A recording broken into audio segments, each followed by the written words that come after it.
Okay, recording is started. Welcome to the Manhattan GMAT Study Hall for the 15th of March 2012. Today's topic is the use of AND as a connecting word. So we're going to do a little bit more of, this is the same topic as last week's study hall 2 weeks ago, but we've got some more problems lined up. There was a sufficient stock of problems in the last study hall that we didn't get to make another study hall, so that's what we're doing. There's actually not very many submissions this week either, which was another factor. Like, not very many people actually submitted new things. So first we got to do the rules. Same rules we always have to do. Let's do them quickly. Submission guidelines, not too general, not too specific, no personal issues, please. Remember that these recordings are watched by very large numbers of people, hundreds, sometimes thousands, so that's why we don't want personal issues. Like, we don't want, hi, I have a 540 and I want a 700 and here's my history, and we have a place for that. It's on the forums in the general questions folder. Please don't submit things that are too general. I mean, you can't basically ask, how does the GMAT work? And you can't ask about some super general class of problems that is way too much for one session. So, you know, the answer to how do I solve problems faster could be, you know, hundreds of pages long if you treated every problem type. So this is not really a feasible topic. Same thing, geometry is much too much of a topic for one study hall. So these are not good submissions. By contrast, on the other side of the coin, please don't submit problems that are too specific. People are getting better about this, but if you just have one question about one specific problem, then please post it on the forum, because that's why we have a forum. Like, that's the reason for the existence of our forums, is so that people can post single problems, single issues. So that's what that's for. What we want to see is intermediate depth. So this is one example. Today's example is the connector AND, same as last time. One gentleman did submit a pretty nice topic about absolute values, so we may use that in the following session, if I can find enough material to make a study hall out of. So, smiley faces, you guys all understand these guidelines. No, not too general, not too specific, no personal issues. Alright, there's a few smiley faces. Also, please, no problems from the official guide. The GMAC crew has actually contacted us and made express requests of us that we not use official guide problems live. If there's a problem that's in the official guide that has also been put on GMAT Prep software, then you can use it, because GMAT Prep is fair game. But if it's just from the official guide, that's a no-fly zone. So here's a few more examples. This person wrote an entire paragraph about official guide, but that means we just can't use it. Because remember, GMAC has officially requested that we not do that. So unfortunately, this person spent a lot of time typing a submission that we can't use.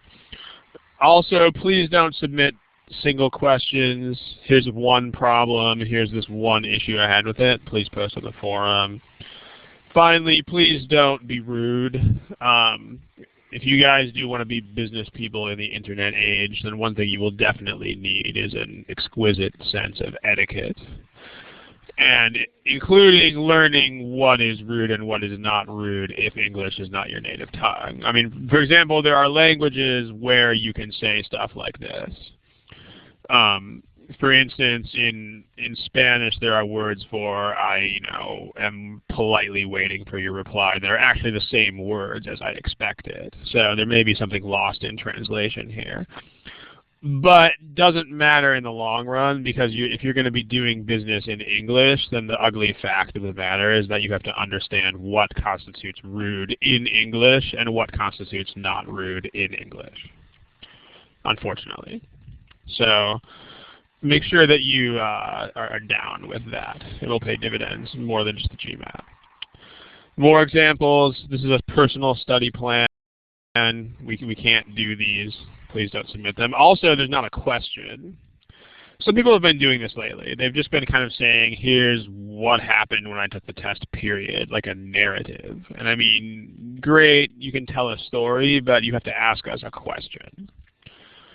So, I mean, please help me strategize, not really a question. This person is just saying, I scored lower than I thought, can you help me?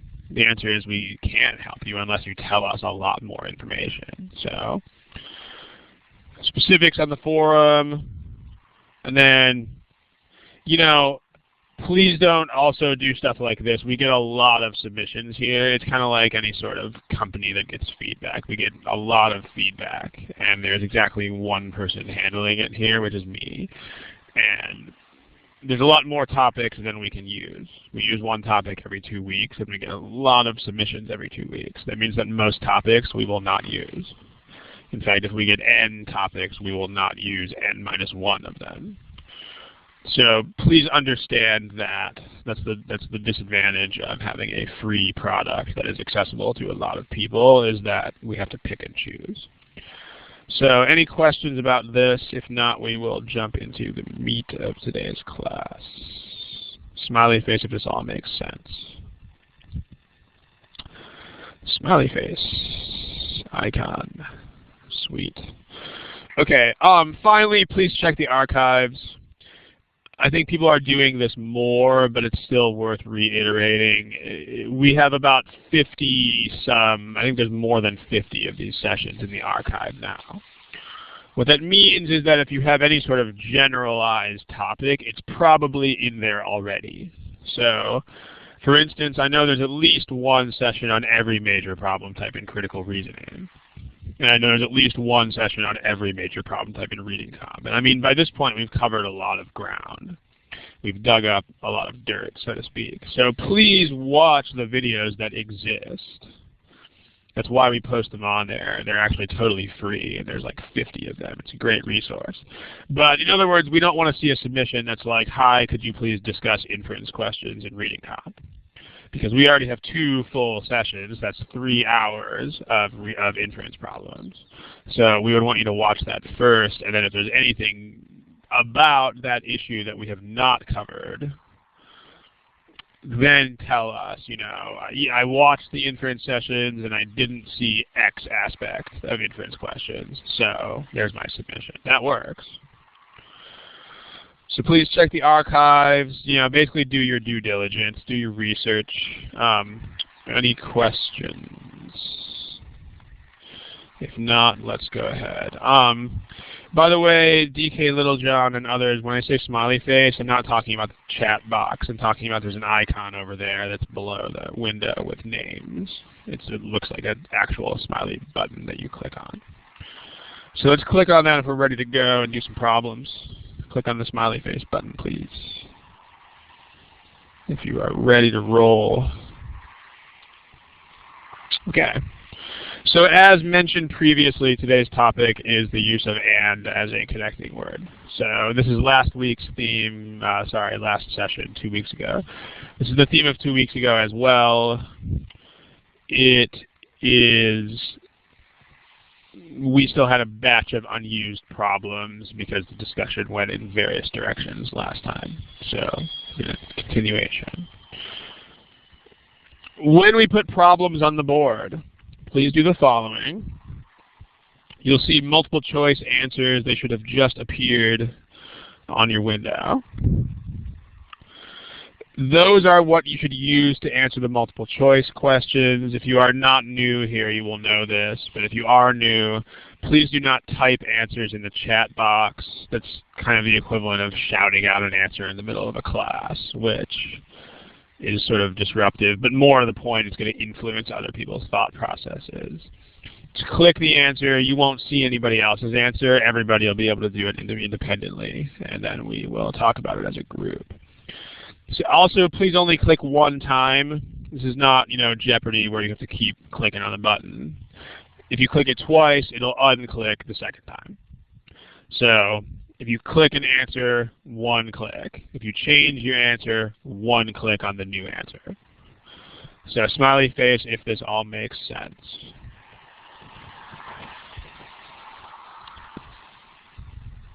Sweet. All right, so let's go ahead and jump into it. We're going to put some sentence corrections on the board, but first let's review. This is a continuation of last week, so without doing it in as much depth as last week, let's just do a quick review of what we learned about these things last week.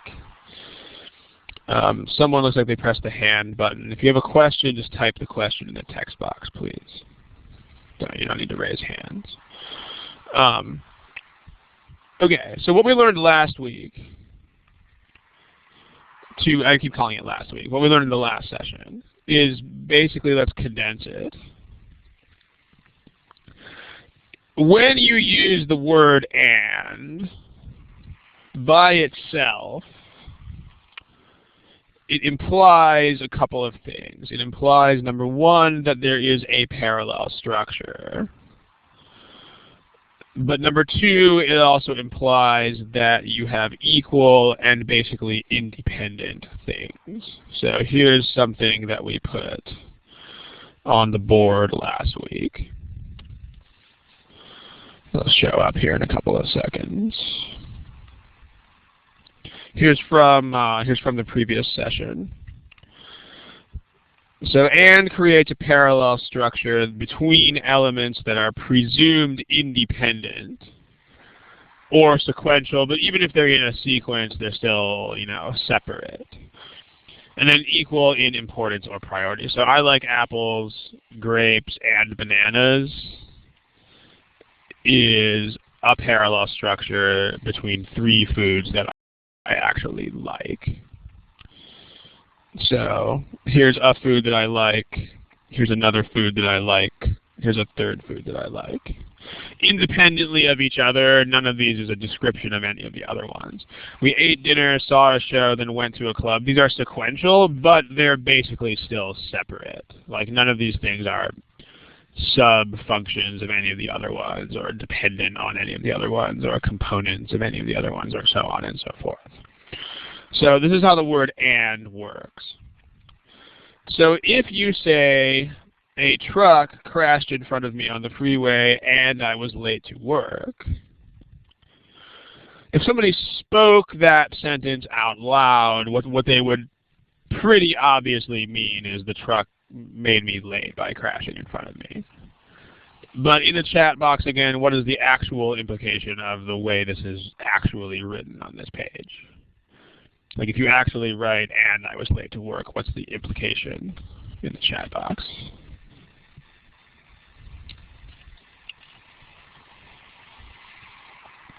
Yeah, they're two independent ideas, right? Two bad things that happen, exactly. So, according to this sentence that's right here, these would be independent of each other. So two independent bad things that happened today. And presumably I was not late because of the crash. Like, the implicit idea here is that I was not late because of the crash. There's no cause and effect hypothesized. So to indicate cause and effect, there's a couple of things you can do, two principal ways to indicate actual cause and effect. The first is to use a modifier. So if you have something like a truck crashed in front of me on the freeway, comma, making me late to work, that works. That's a comma ing modifier. We also have a study hall session that deals with those at some point. And then number two, you can also just use an explicit transition word for cause and effect, like thus or therefore or something, or so. So a truck crashed in front of me on the freeway, and so I was late to work. So you have the transition word "so" in here.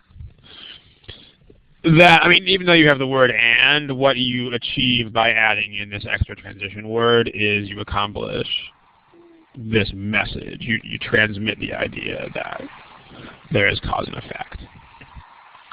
So any questions about this kind of thing? This is a review from last session. If you have any questions about it, please type them in the chat box. Otherwise, we'll start firing up some problems from the text, from mostly the GMAT prep. So let's talk about this problem right here. Here is a timer. I'll give you a little bit more time than you probably need. Here's a timer. Again, please use the answer buttons to indicate your answer. Please do not just throw an answer in the chat box.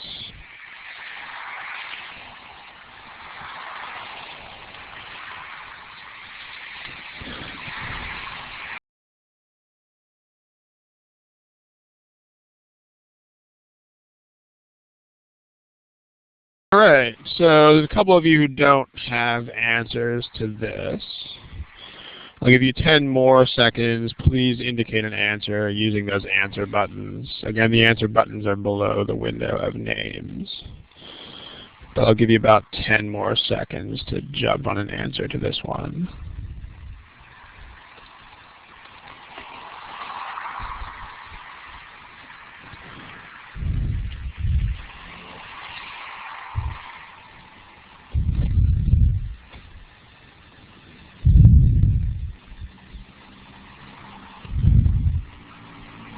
Okay, so most people have answers to this. Here are the answers for the class. So there's not a ton of agreement here. We've got a slight plurality in favor of D, but there's no majority here. There are 3 non-responses. I mean, there's says 4, but one of them is me. So if you are one of the non-responses, I know I say this every time, but I need to say it every time. If you are one of the non-responses, be aware that you are not preparing yourself for this test. Like, one of the most important things about this test is that you just have to answer stuff. Even if you are not sure, you still have to produce some sort of answer in due time. So be aware of that. It's a big part of this, is just producing something. Okay, so let's look at this.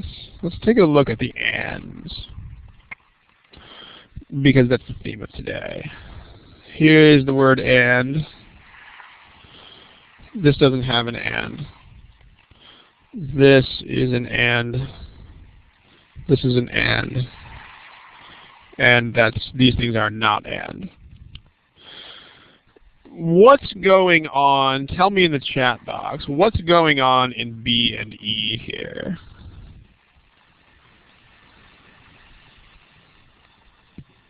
Like, what are those?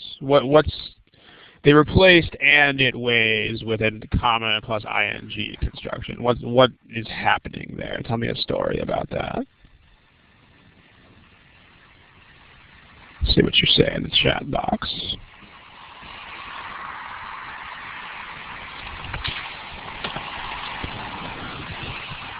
It's not a clause, Ash. It doesn't matter if you can name these things, but the name subordinate clause is actually not right because it's not a clause. But names are unimportant, so we should probably not pursue that particular discussion any further. People are, it's a modifier, right? It tells us, Kamna, maybe you didn't understand what specific question I was asking because you've given an answer that's exactly the opposite of what I asked. So, but I'll put that up on the board as illustration here. The question that I asked was, what's going on in B and C? Like what is the highlighted construction in B and E. So maybe someone didn't understand this part of the point, but we're talking about those two, and this is exactly what that does not do. This is what this is not the function of that, and that's exactly what you're supposed to have understood, because that's not what modifiers do. So this is exactly what, yeah, that's what I figured. I figured you had the wrong question, but still it's important to clarify. This is exactly what this construction does not do. This is what AND does. This construction is a modifier. Comma ing modifiers, what they do is to make a very long story very short. So like a very bare bones summary of these without launching into a huge discussion about them, is these modifiers describe in some reasonably direct way the previous action, which is also the same as saying that they talk about the previous clause. There's also considerations about the subject of that action and so forth and so on, but then we would be getting dangerously away from the theme of today's class. So, previous action. In B and E, that's incorrect, because those don't have anything to do with each other. The previous action is this. That's talking about how long it is, and weight doesn't describe length. Like, these are different facts. I mean, you might say in a vague sort of way that they're both like facts about how small it is, but they're different dimensions. One of them is length, one of them is weight. You can't really argue in favor of a modifier here. Modifier doesn't work in B and E, because weight is not a description or an inevitable consequence of length. So these are just separate dimensions. So you should use AND. Or more to the point, you should just, if you see AND, you should say that's more appropriate. I mean, you're not trying to fix the sentence, and it's important that you not put yourself in a frame of mind where you're trying to fix the sentence. So if you see AND, you should realize that's appropriate, because AND connects things that are separate observations, and comma ing explicitly does not. So any questions? Smiley face if you understand this aspect of B and E. So, all right, so let's kill those. There are other things going on, miscellaneous idioms and such like, but we'll stay on topic here. So let's take a look at the rest of this. Let's move it on to the next page. Let's black out the answers that we've eliminated.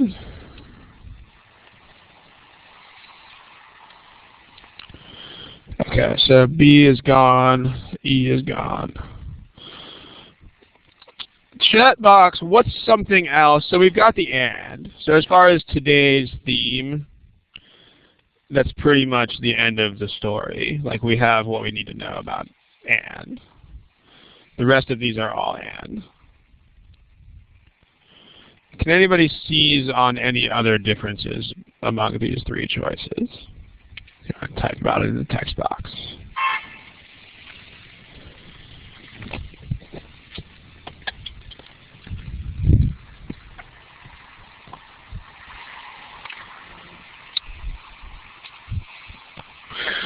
Okay, so people are talking about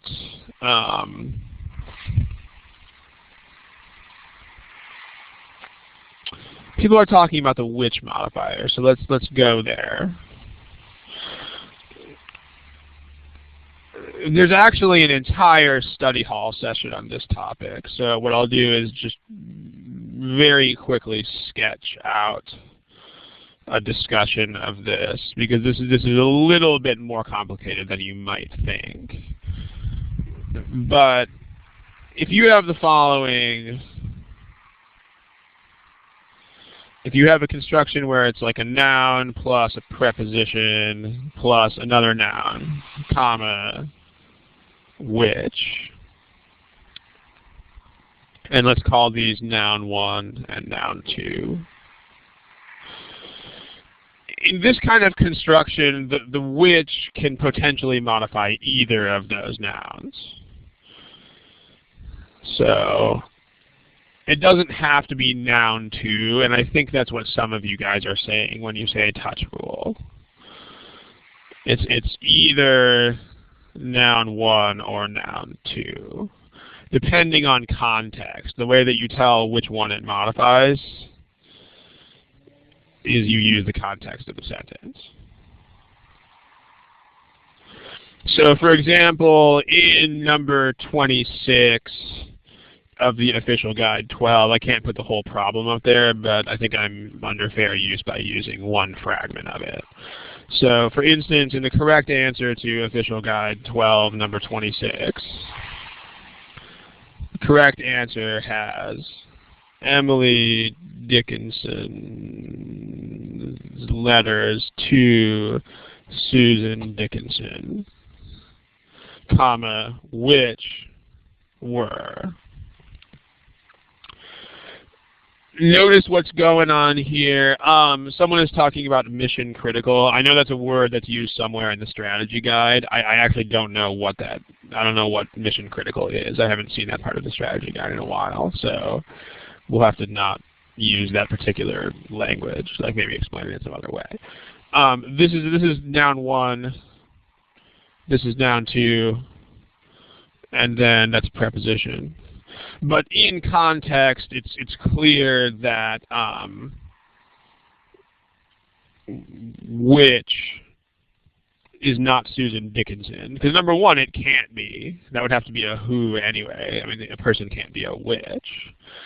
So number 1, it's the wrong pronoun. But number 2, it's just obvious in context. So here, which refers to letters, and that's okay. So which is letters to Susan Huntington Dickinson, which is, that's an acceptable construction.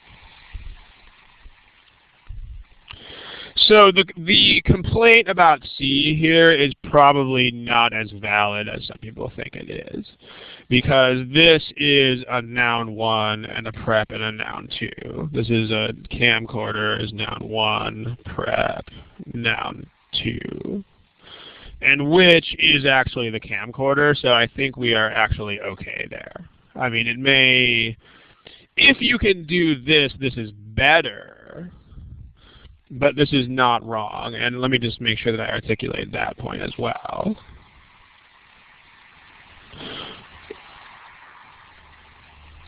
Make sure you know that there are 2 kinds of thought processes happening when you do these problems. The first is anything right and wrong? And I think that one mistake that a lot of people make is to try to think of everything in terms of straight up right and wrong. Sometimes it's not straight up right and wrong, and sometimes one choice is just way better than the other one, even though the other one's not like 100% wrong. For instance, this is not wrong for the same reason that Susan Huntington Dickinson down here is not wrong. But this is better because it does place camcorder next to which. The reason why it's important to think relatively here is that if this were the only option that you had, then you would have to say, okay, that's not wrong, and I'm not going to eliminate it. But then when it's placed next to a much better option, you're like, okay, I don't want that anymore. It's exactly like anything else. Like if you're trying to buy a pair of jeans, okay, if a pair of jeans doesn't fit you, then it's wrong and you don't buy it. On the other hand, if a pair of jeans fits you and you don't love it, but you don't hate it, then it depends on what other jeans are there. Like if you like it better than all the other jeans, then you buy it. Or if it's the only pair that fits you, then you buy it. But if it's next to a pair that you like much better and that fits you and that is also the same price, then you don't buy it. And this is pretty much the same thing. So this is the pair of jeans that you sort of don't love but that fits you. And this is the pair of jeans that fits you much more nicely. That's how you want to think about this. So there is that which issue, but that's not a basis for elimination. All right, let me read through some of these things that you're saying in the text box here. It's the same as... So Kamna's example is, I believe, another example of the same sort of thing that we have on the board here. I definitely don't have the kind of memory where I'm going to remember these examples, but it sounds like an example of the same. So okay.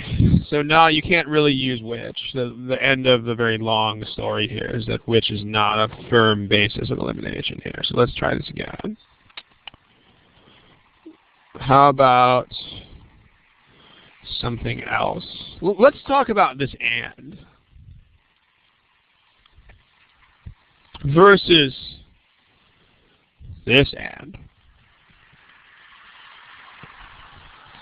Does anybody see the difference that's created there? Let's see what you guys go for here. Let's see what you say about this. And also, as long as we're at it, let's talk about that one too. Does anybody see an actual functional difference created by the usage of those two versions of and?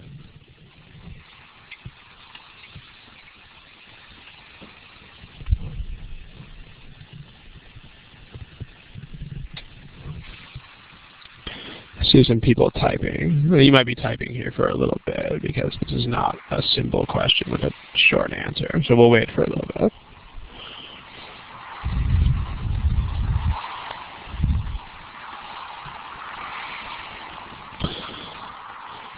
It weighs is okay, so we're getting at the right thing here. I think it's pronounced seeing. Seeing, you're getting at the right idea. So let's take that and run with that. Seeing points out, maybe not the exact specifics that you wrote, but seeing is thinking about, and you should be thinking about this, what parallelism is created. This is a very good thing to think about. It's very important.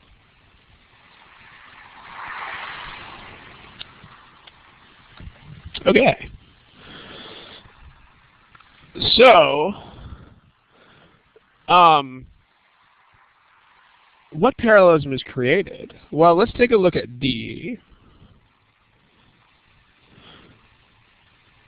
This is just ways. Because remember that words that come after these parallel words are definitely included. So this is blah, blah, blah, blah, blah, and weighs less than 11 ounces. What's parallel to weighs? It is. So in choice D, it's another verb, right? So in choice D, we know that we're looking for blah, blah, blah, and weighs. So in this blank right here, we need another verb that creates the parallel structure. So that's going to be is. And this is a parallel construction that actually makes sense,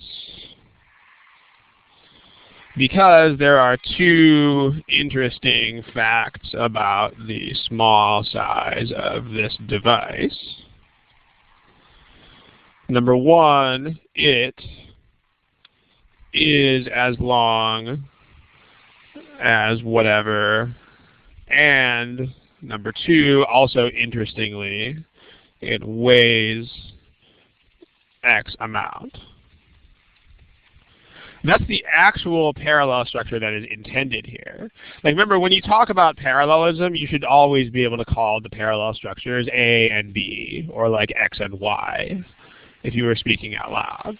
So here you can totally do that here. Like, this thing A is as long as this, and B weighs only this much. This makes perfect sense. Any questions about the parallelism in choice D? Okay, now let's look at choices A and C.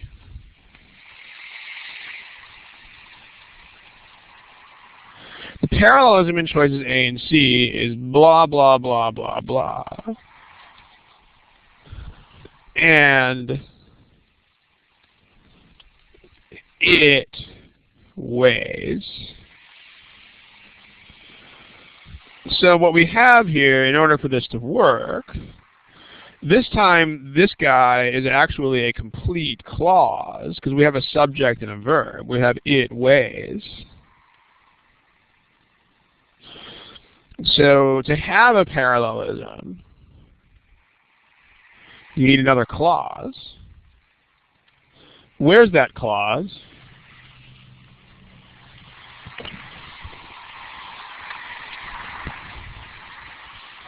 Text box. Chat box, whatever you want to call it. Like, what's actually parallel to it weighs in choices A and C?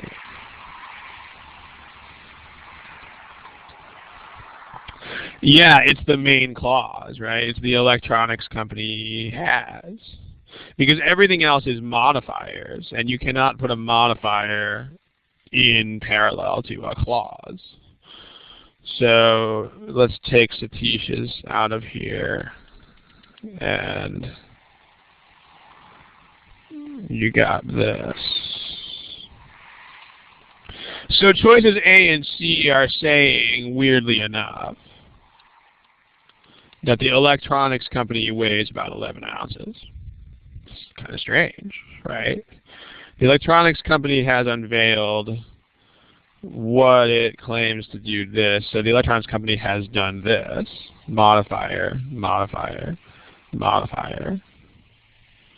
And it weighs less than 11 ounces. Well, you're forced to conclude that it is the electronics company. So that's not a reasonable implication. The electronics company weighs less than 11 ounces. That's pretty light for a company. So that's something we can look at. And I mean, this is the other aspect of AND, is that AND creates a parallel structure. And so when you see it, you should not neglect these basic mechanical forms of parallelism. Now remember, when you're looking at a parallel structure, so the basic deal here is don't forget how parallelism works. Let's type that up there. Don't forget how parallelism works. Meaning that you have to figure out the structure from what follows the signal. All right. Move on to another problem here, unless anybody has some quick questions to ask about this one. But this is not simple. So what this implies is that when you see the word "and," you can't let your guard down and say, oh, that's so easy, it's the word "and." I mean, you may wind up hunting cross-sentence for your other half of your parallel structure, and you have to go find it. So there it is. All right. Let's move on. Let's look at another problem here. How about this one?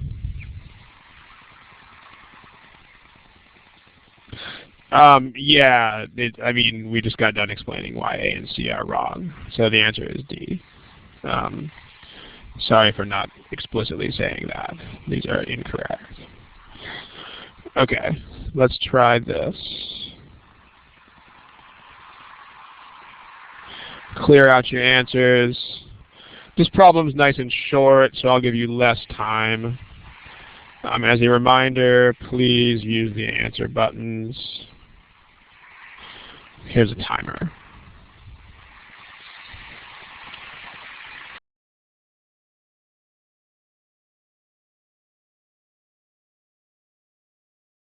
Okay, there's still quite a few of you without answers here, so I'll give you about 15 more seconds. But this is a short problem. That means you shouldn't be spending very long on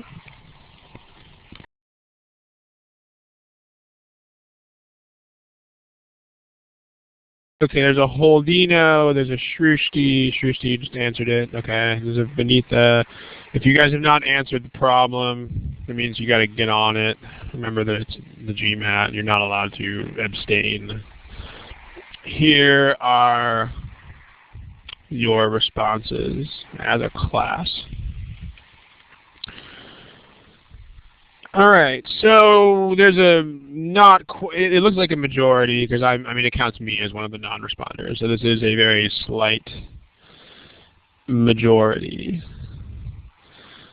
in favor of E. But let's go ahead and take a look. The theme of today is the word and. Admittedly, the word and is only in this problem once, but still, it's once. Still worth talking about. So let's talk about that.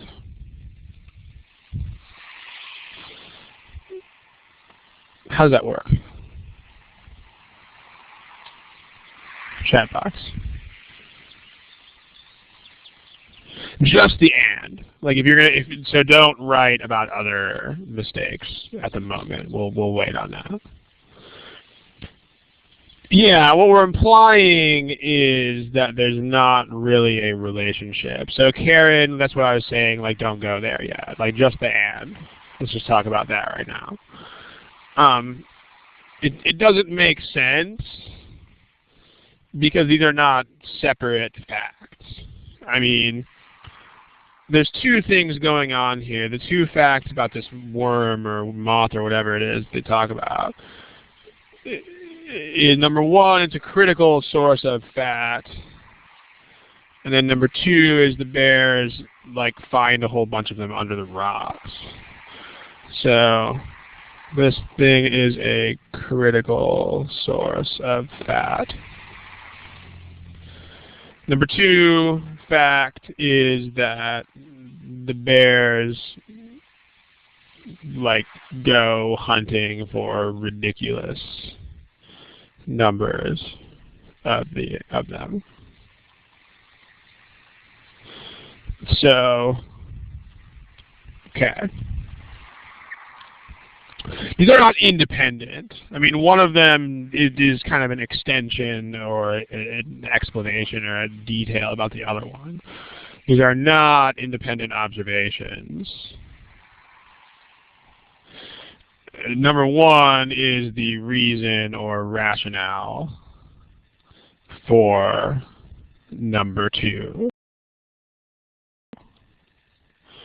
So therefore, and is not really an appropriate connector.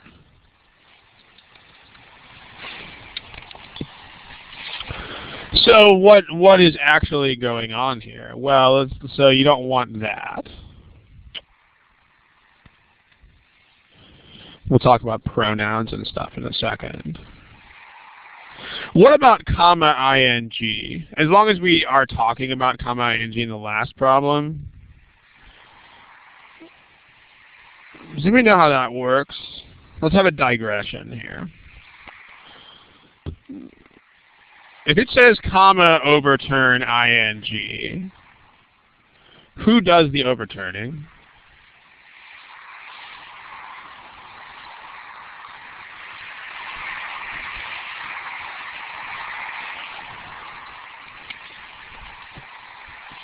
Here are two examples. Let's look at these two examples. First example, Matt's sister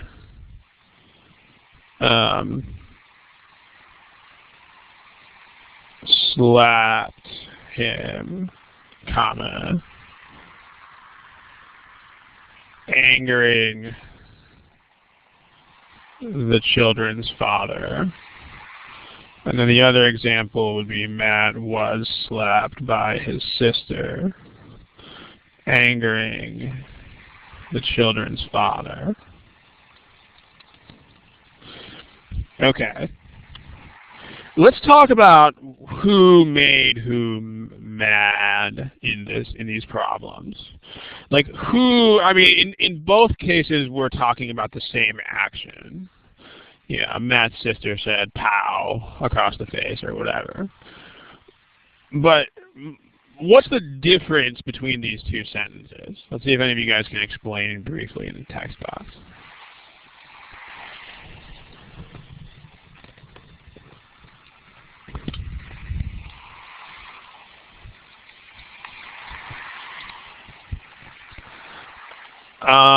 They are active and passive, but that's not really an important determinant of anything. Yeah, seeing, if you guys look in the text box at what seeing and J are saying, when you have comma ing modifiers, the idea is that the agent of that action, like the ultimate thing or person who actually makes that ing action happen, is the subject. So that has to be the ultimate source of the ing action. So the subject of the previous clause should be the source or agent or doer of the action described in the ing form. So comma angering in this case is talking about Matt's sister because that's the subject. So that's the action clause, whatever you want to say. So the implication here is that the dad was mad at Matt's sister for hitting him. Versus the implication in the second sentence is comma angering refers to Matt himself.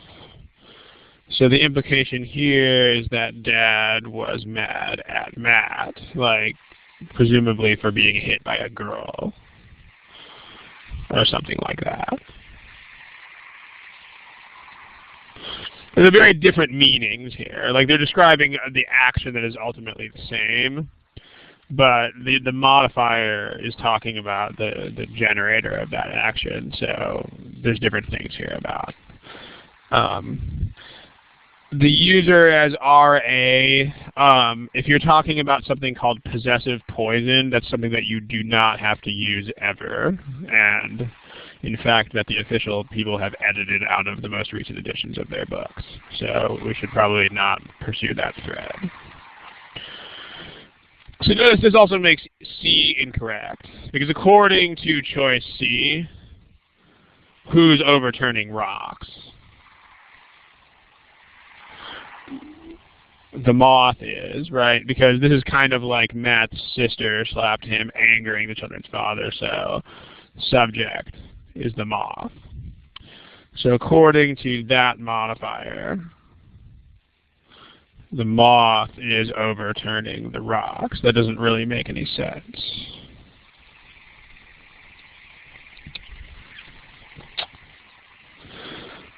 So there you go. Questions about that? What about the remaining choices? Well, how about this?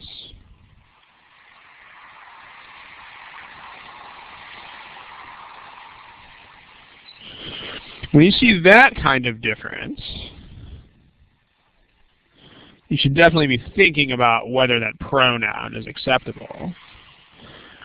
Because, like, if you see a pronoun replaced by a noun, that is an extremely strong hint. Like, these guys are pretty good at not leaving a trail most of the time. But if you see them take a pronoun out and put a noun in its place, then they're, in almost all cases, are trying to correct a pronoun that is not legit. I mean, there's going to be exceptions to everything, but if you see this happen, you should very strongly suspect that the pronoun has issues. So if you see a pronoun taken out and replaced by a specific noun, you should strongly suspect that the pronoun is incorrect. Although you should still check. You should still check with pronoun rules. So in A, you have a them. Who is them supposed to be in choice A? It's what Karen was saying before when we were having the discussion about another topic. Like, who is this supposed to refer to?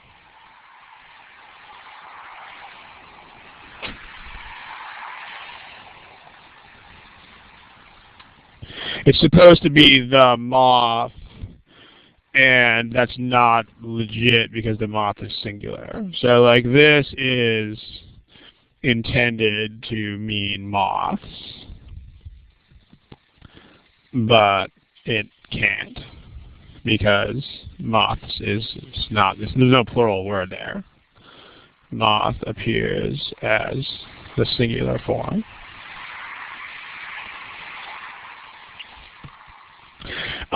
What you shouldn't really waste your time doing is the following. Let me put, I don't mean to make an example of anyone here, but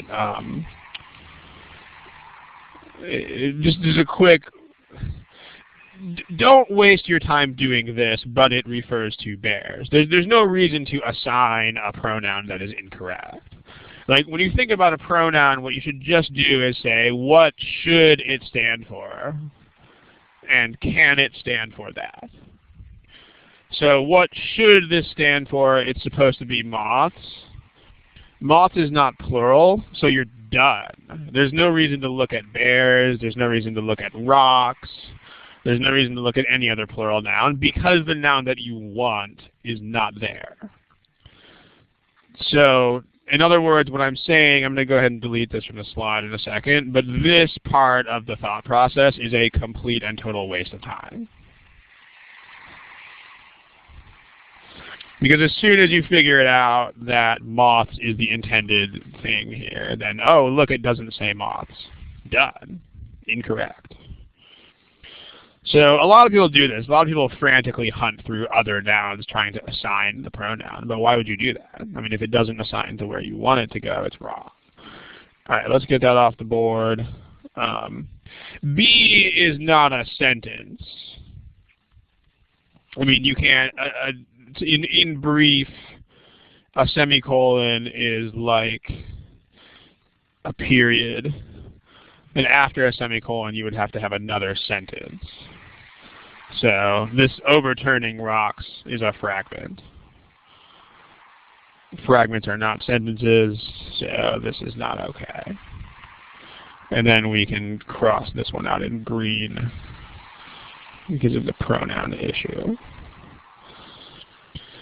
So we've got E. There's one issue regarding the insect and stuff, which we'll talk about in a second. There's a question here that let's address this really quickly. Does the comma ing ever address the touching noun? Let's address that question. Let me put it on the board. Okay, there's that.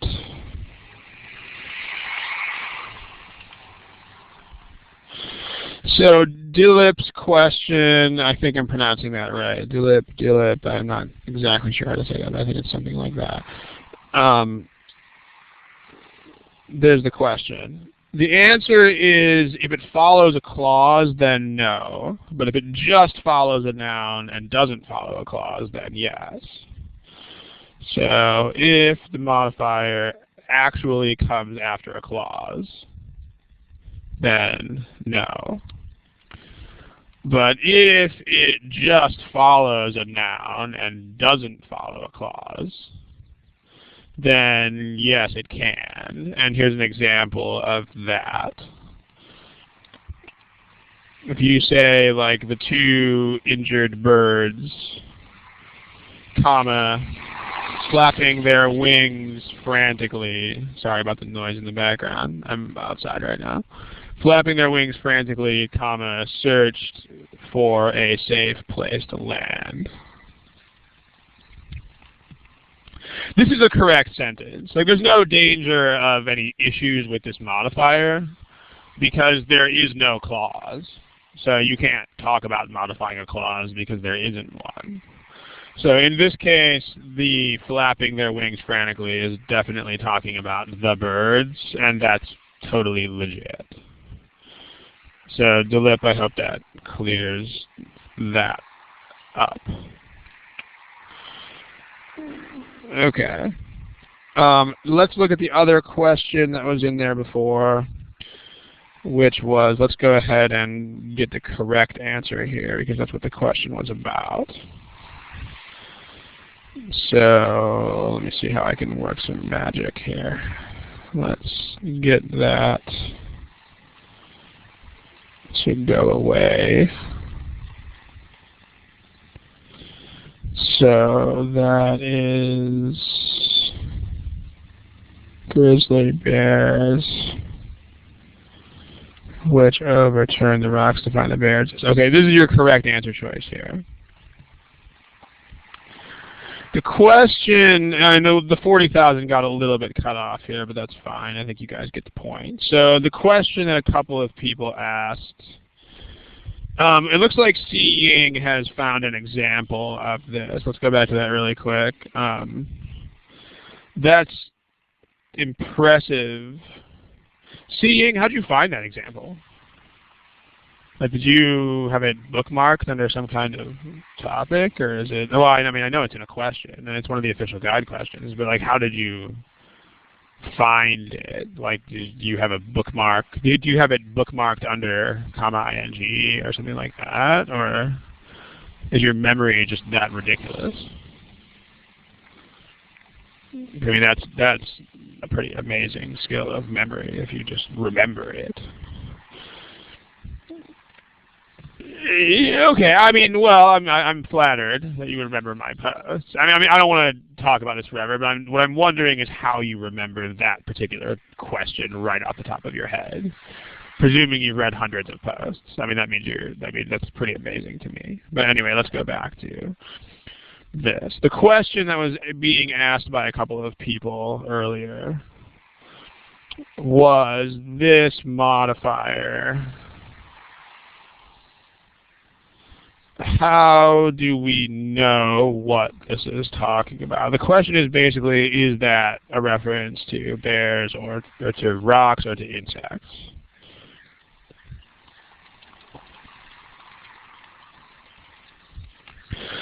So does anybody have a satisfactory answer to that? I mean, notice the problem doesn't depend on this, but still it's important to be able to address this sort of thing. The peanut gallery is kind of quiet right now, but let's see if anybody has an answer to this. So Nikita says, I mean, hopefully you're going to not just tell me an answer. Hopefully you'll give me some sort of explanatory comment. I mean, yes, it's insects, but why? Like, how do you know that is the real question.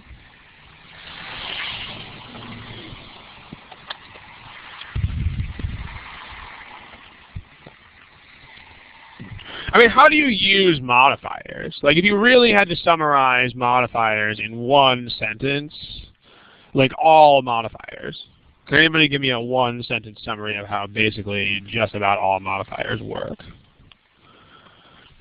Like, what is the main mission of a modifier, or like the deal? It gives information, and then like, where do you put it?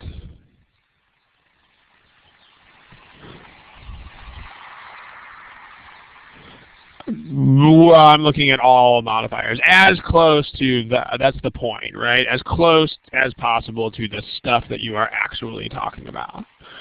So, basic principle of modifiers is that modifiers go as close as possible to the stuff that they are describing. So, I mean, the insect is right there and makes perfect sense. So we can infer. And I mean, there is a lot of inferring of this kind that goes on with modifiers, because if there were not, it would take like 500 million zillion words to say anything. So, you know, it's the same thing with which being okay with noun 1 or noun 2 on the earlier slide. I mean, if it weren't, then think how much gymnastics you would have to do to say anything. Yeah, so we're talking about the insects. And a very, very basic principle upon which basically every modifier works is that you put it as close as possible to stuff. And then as far as this, there's also common sense. I mean, the sentence is about moths. It's about the cutworm moth. Okay, like it would be really weird and schizophrenic if the author chose to ignore the moth in order to describe the number of rocks that the bear overturns. I mean, that just wouldn't make any sense. Because, like, sentences have to be about things in a way that makes sense. So, like, this is a sentence about this moth. So, if you're going to have something like 40,000 of these per bear, well, you know, that's going to be by default. We're still talking about this moth. But more to the point, if you see this kind of modifier, then it's going to talk about the stuff that's next to it. That's the idea. So, okay. Seeing, not really, those are basically the same. I eat as many as 5,000 calories per day, and I eat up to 5,000 calories per day are basically the same. So there's not really a meaning difference there. Those are two ways to say basically the same thing. Okay, if you have any other quick questions, throw them in the text box. If not, we will put another problem up on the board and have fun with it.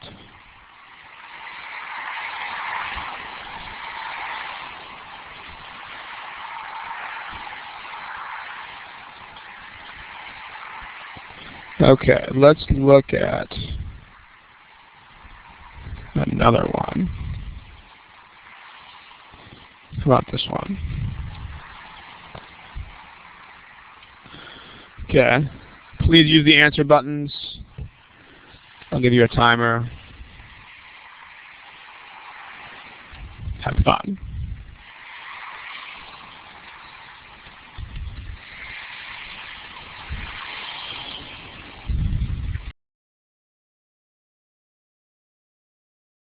Okay, there are still a number of you who have not picked an answer, so I'm looking at you, Matt, I'm looking at you, Nikki Perry, and I'm looking at you, Arius Aris.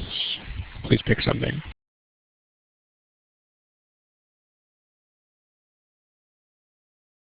Alright, let's take a look.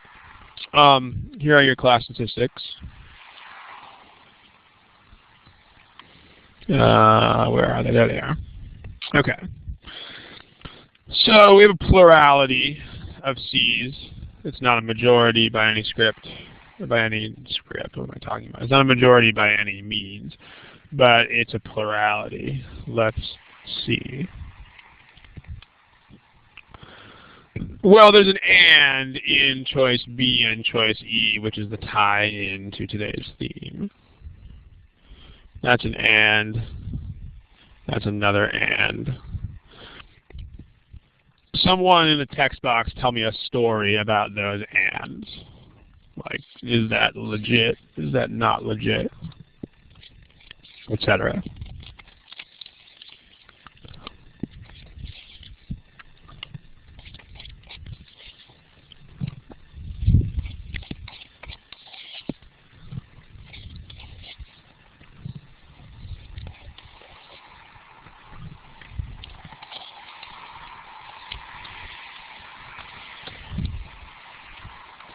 All right, someone's talking. We were, yeah. Ray, I don't know what, is that supposed to be legit? If it is, then legit has an E in it, but I don't know what the word that's supposed to be. But yeah, Karen says not independent, it's basically the idea. And even if that is legit, I'm not sure exactly what what you mean by that. But let's talk about the and. The and implies independent.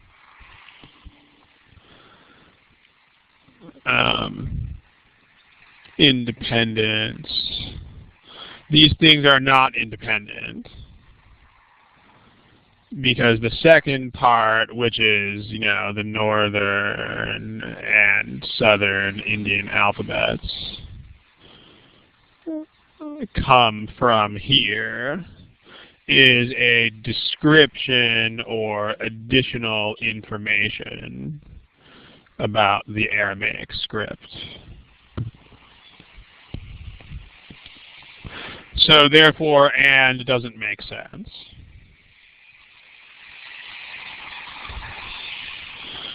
So that's one way in which you can eliminate these. You can also use the fact, maybe Ray, I think this might be what you were talking about.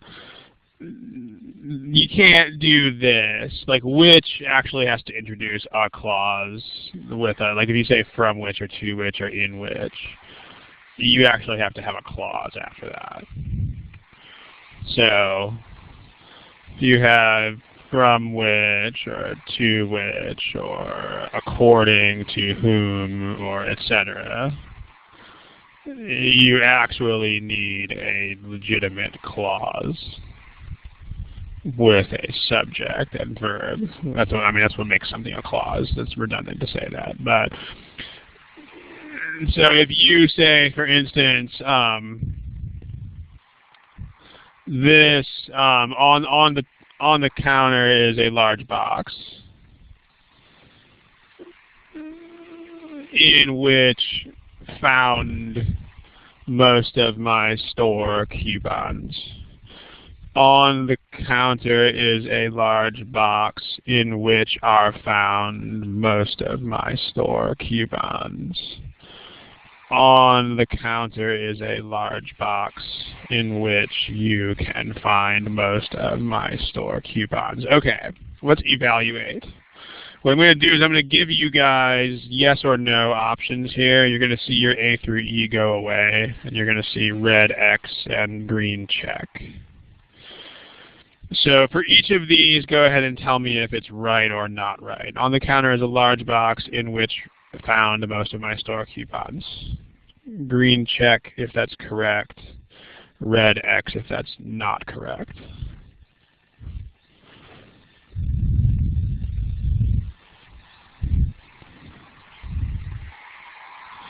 This should not be a time-consuming decision, so please pick green check or red X. Those are where the A through E used to be. So if you are Aris or Ash or CC or Kamna, you should pick one. This needs to be a decision that you can make fairly quickly. So now Aris, Ash, CC, are we dropping out of the game? Okay, here are your results. Mostly identified as incorrect. You guys are right, this is incorrect. The reason why it's incorrect is because this is not a clause. Like you can't say in which found. Like this doesn't have a subject. So this is incorrect. That's the same reason why this one's incorrect up here. It's the same problem. You can't say from which verb ing, because that's not legit. What about this one? Green check, red X. On the counter is a large box in which are found most of my store coupons.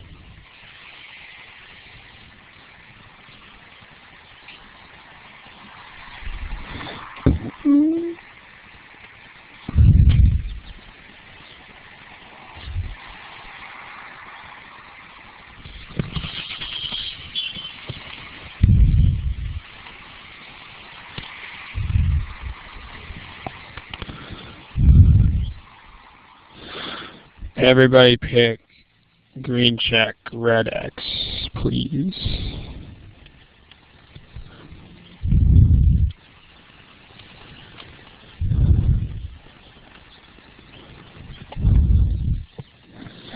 Okay, there's still a couple of dropouts here, but I mean, you guys remember you cannot not answer things on this test. If you're here in the session, you should be answering the problems.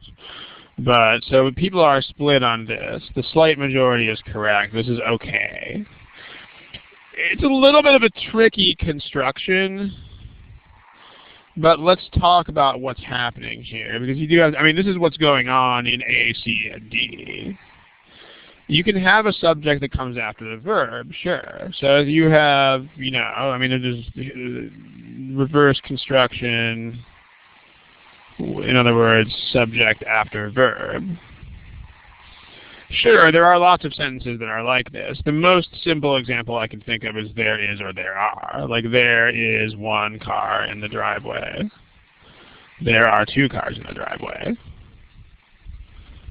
I mean, the subject is not there because there is not a noun, so it can't be the subject. Like, there is an adverb. It's describing is.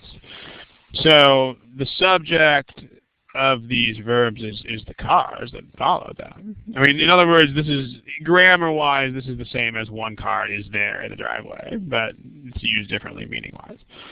So your subject here is one car. Your subject here is two cars.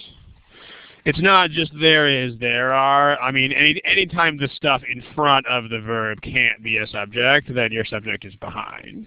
So if you say, on the beach was a single pigeon hunting for food,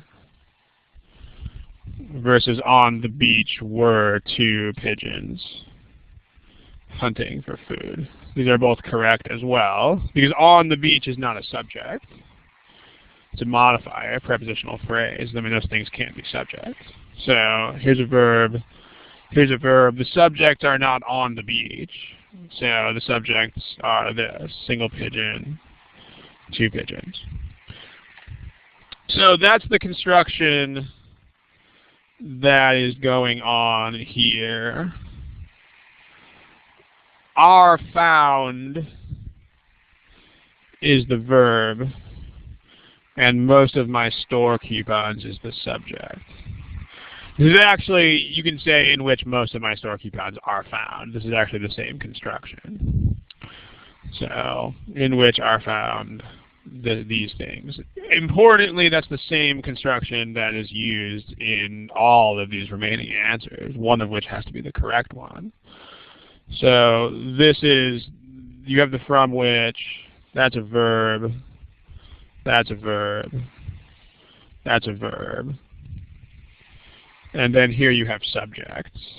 So that's going to be a subject. That's going to be, I mean, that's an incorrect form, so we don't need to look at B. This is the subject. This is the subject. So it's a lot like are found, most of my store coupons. And then the last one, I don't think we need to do the survey. I think you guys know that the last one is correct. So there. But this one's also correct. The one in the middle. It's got a backward construction, kind of like those examples down there. This is what you'll find in sentence correction. What you'll find in sentence correction is if you get confused by a longer construction, you can usually figure it out by appeal to shorter and simpler things. And like one mistake that I see on the forums a lot is people who want really complicated examples of things. So it's this weird problem where they don't understand something because it's complicated, and they're like, give me a really complicated example. Well, not what you need. Like if you are surprised by the subject coming after the verb here, what you need is not another equally complicated example. What you need is something really simple, like there are two cars in a driveway. And you can be like, oh, okay, I get it. That makes sense. That's easy. And now let me expand that sort of reasoning to this more general situation. So make sure that you don't jump at the most complicated examples of everything that you can find. Like if you're having any trouble with a construction, the very, very first thing that you should do is go back to basics. Like keep it simple. Don't go crazy with stuff. So there's the deal. Any questions about all this with the in which, according to whom, whatever, all that kind of stuff? If you have just which, then which is the subject. It's still a clause, but which itself is the subject. But if you say in which, or of which, or to which, or from whom, according to whom, then you need an actual subject and verb. And in B, you don't have that. Questions, type them. Otherwise, does anybody know how you can kill A and D?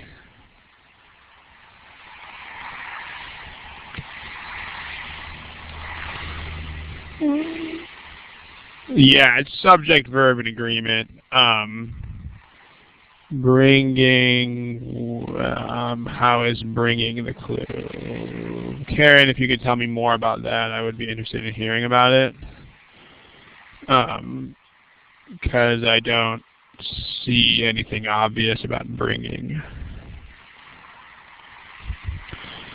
So,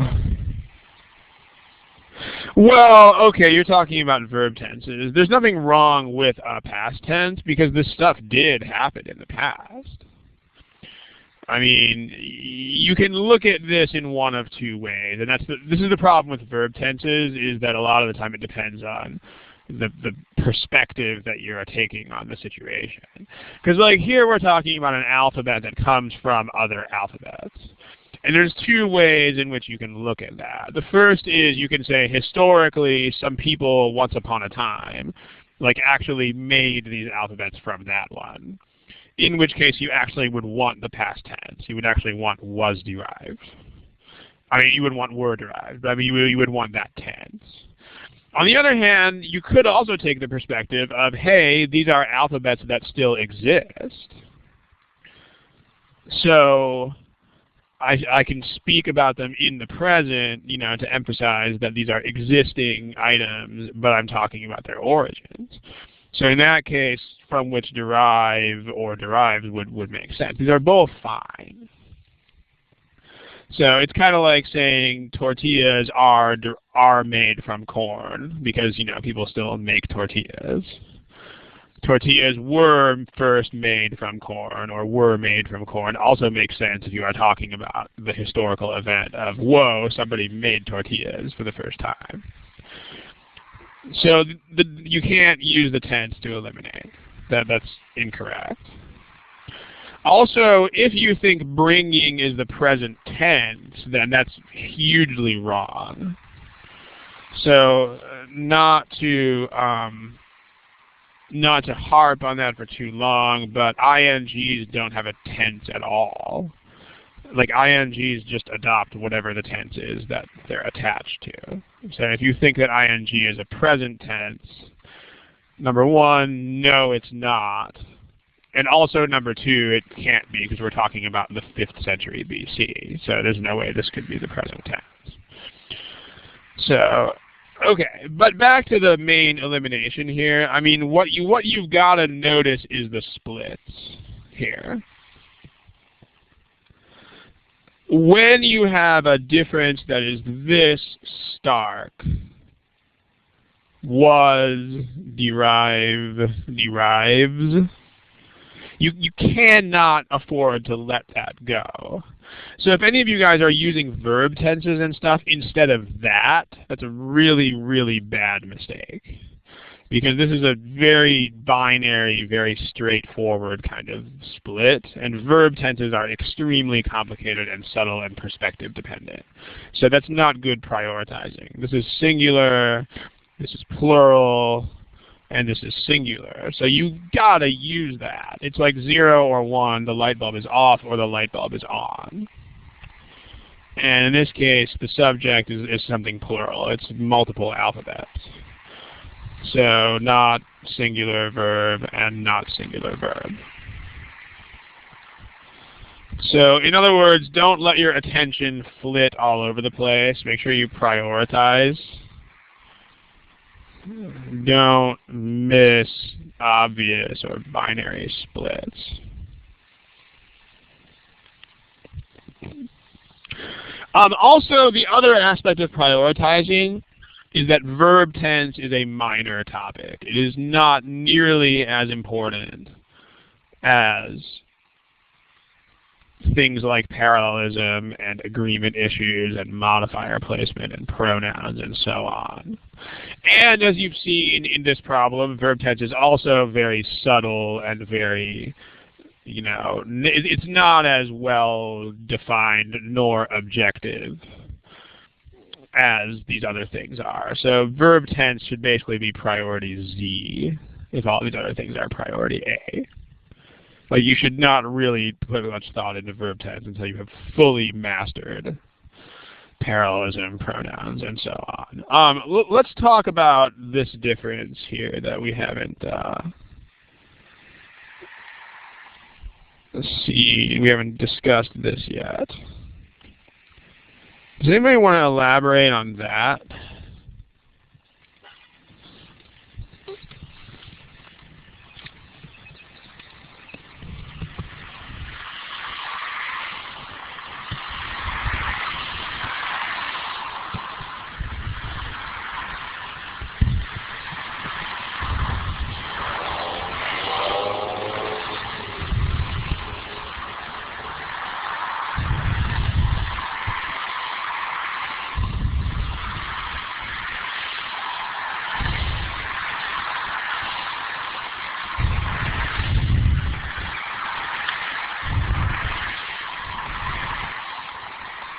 See what you guys write. There's a bunch of people typing.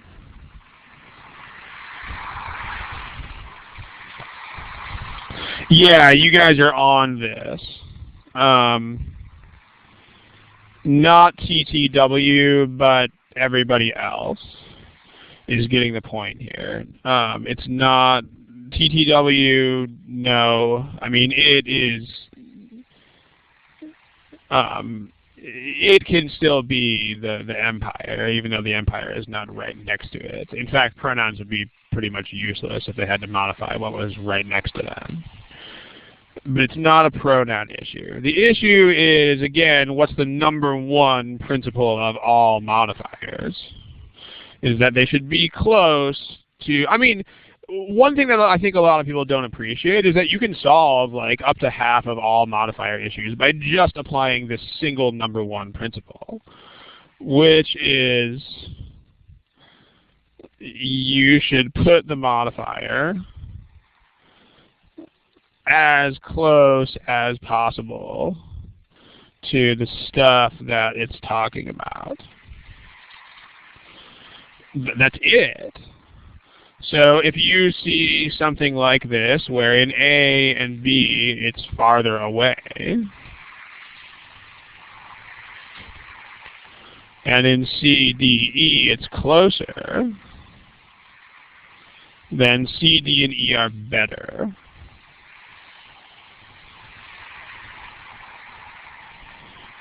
You want the Aramaic script here.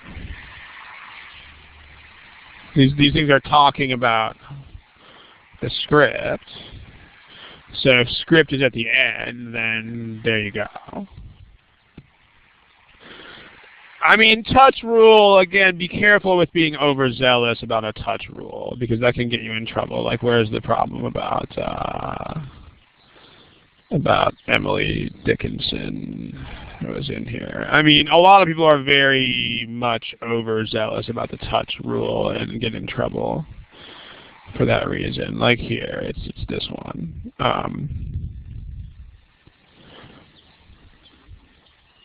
Okay, like this is not strictly speaking a touch rule, like which doesn't touch letters, but this is still fine.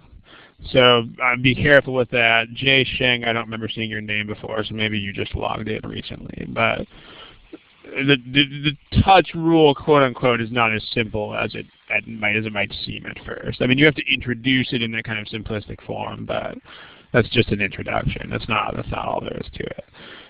We gotta run here in a second. There's one more question about this deriving problem, which is this. Let's go back to that here. Okay. The other question asked about this is, Seeing is asking about the difference between what's the difference between derive and are derived.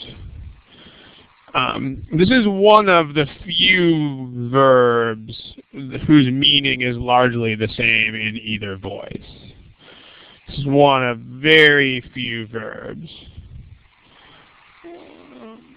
whose meaning isn't very different between active and passive forms.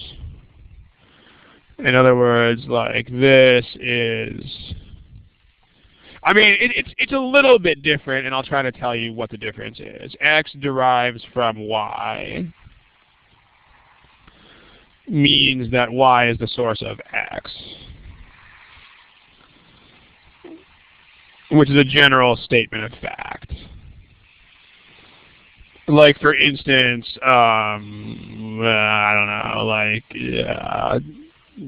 sugar derives from sugarcane. All right. On the other hand, if X is derived from Y, like other passive voices, but so you can also say something like the species X derives from species Y, like through evolution or something like that. The difference with the passive voice is, like other passive voices, it's restricted to cases where literally it's done by someone or something else. So why, like, this is actually performed usually by people. So it's okay to say sugar is derived from sugarcane, because that's true. I spelled sugar wrong. I'll fix that. But species X is derived from species Y. Most probably false, unless this is done in some like genetic engineering lab. So unless you are talking about like literally making species in a lab. So that's probably more explanation than you would want there, but that's the deal. So let me fix sugar. So both of these work in this case. That's the best that I can do there. Are they going to test you on this? I doubt it. Like, notice that they made this a really stark difference of subject-verb agreement. Presumably so that you don't have to know subtle little differences like this. I mean, you'll find that almost every little difference like this, I mean, they're illuminating, they're interesting, I think they're fun because I like words, but you'll also notice that most of these differences are completely unnecessary to solve the problems. So it's good to not get off topic here, basically. We gotta run, we gotta finish here. There's not really much of a time. Excuse me, there's not really much of a time buffer today, so if you have admin questions that can literally fit in the next 20 or 30 seconds, then fire away. Otherwise, good night and good luck sort of thing. Thank you for attending. Love you all. We will see you again in a couple of weeks. Probably going to do something quant next time. You guys are welcome. Have a wonderful couple of weeks. And I'm going to go ahead and log you out. Good night and good luck. Thank you.